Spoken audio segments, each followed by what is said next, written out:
Hi, my name is Mwangi Wajumbi. I'm a management consultant, trainer, writer, and researcher. I work with Newtimes Business Solutions. Newtimes Business Solutions is an enterprise and human capital development consultancy firm which started operations in 2005. Today, I'm going to talk to you about money and vocations. Money and vocations is an interesting area of study that, in my case, in my talk will be based on an informal research that I have been carrying out since 2007. Now, before I talk about that research, I would like to let you know that I have done a formal research which was on entrepreneurship. That was eventually published in an international journal called Business in Africa Journal way back in July 2007. And the same research enabled me to conceptualize the implementation and disbursement of the Youth Enterprise Fund on behalf of the Ministry of Youth Affairs, Republic of Kenya. Now,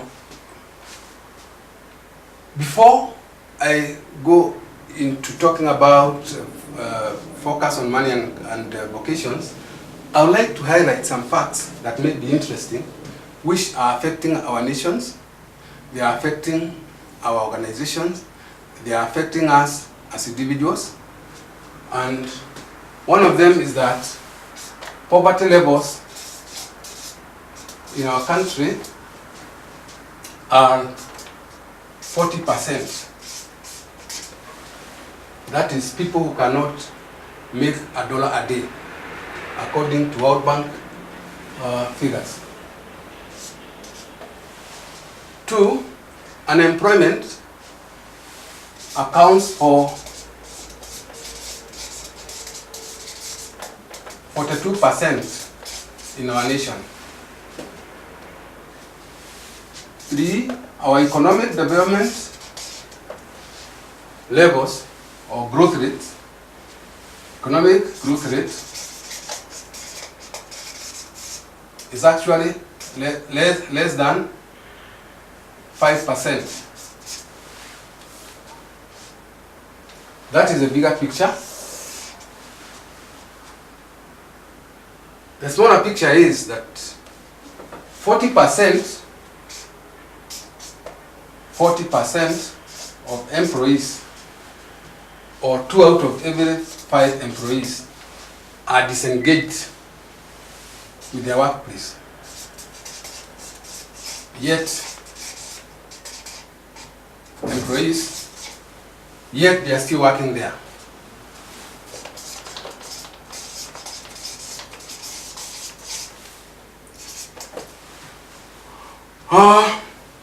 Another one is that employees use 40%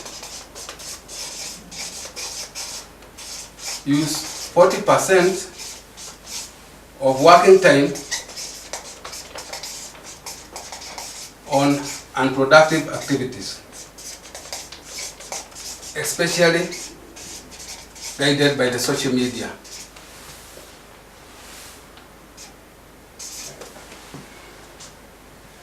Another fact is that demotivated staff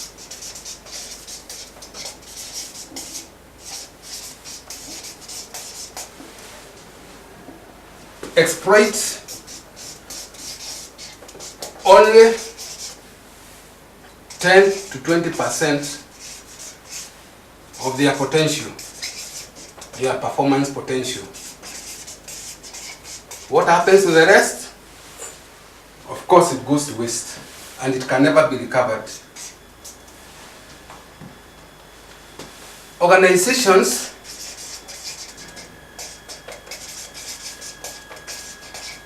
spend 60% of their budgets on emoluments, staff emoluments.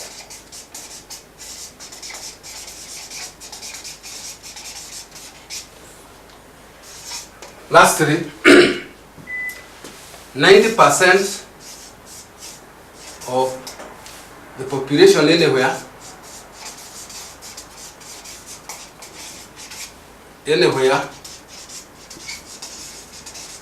does what everybody else is doing. Everybody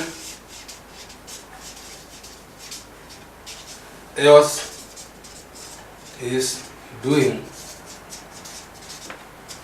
So maybe it is not anybody's fault that these things are happening. But can they be rectified? Can we improve on them? Let's see from our discussions. Now, before I talk about the informal research, I would like to share a personal experience in life which I have been narrating to my training delegates,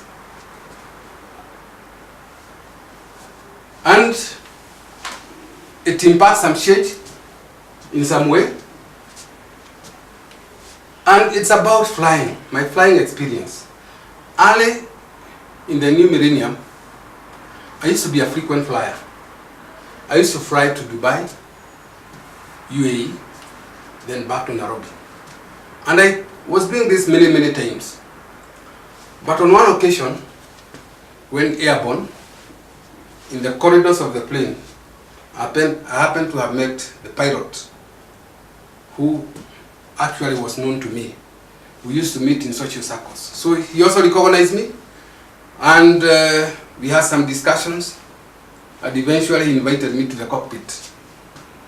And he showed me how they operate the plane, how it works. And it was great because that time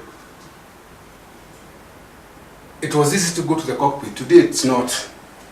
Things have changed. It's now a private place. But at least I have the experience to share. And the experience is that I noticed very many red blinking lights in the cockpit. And of course you know that red indicates danger. So when I saw danger, I asked the pilot, what are these red blinking lights all about? And he said, don't worry, they are the faults in the phone, in the plane, but we are aware of them. Don't worry, you get to Nairobi safely, we are aware of them. But that answer was not satisfying to me. I went and sat down, a disturbed person, but eventually we ended up in Nairobi. But after that flight, I realized that I developed something called flying phobia, fear of flying. I never flew again for a long time. But I couldn't stay without flying forever. So when I was about to fly again, I actually decided to carry out a research so that I can determine or understand what the red blinking lights of that first time or that last time were all about. And what did I find? Very interesting resource indeed, which I was never thinking about when I was flying the first time or during the early millennium. Let me emphasize here that change starts with an individual. And when change starts with an individual, the measure of change anywhere is also the individual. And many individuals actually make a team. When many individuals make a team, many teams make organizations. And many organizations make nations.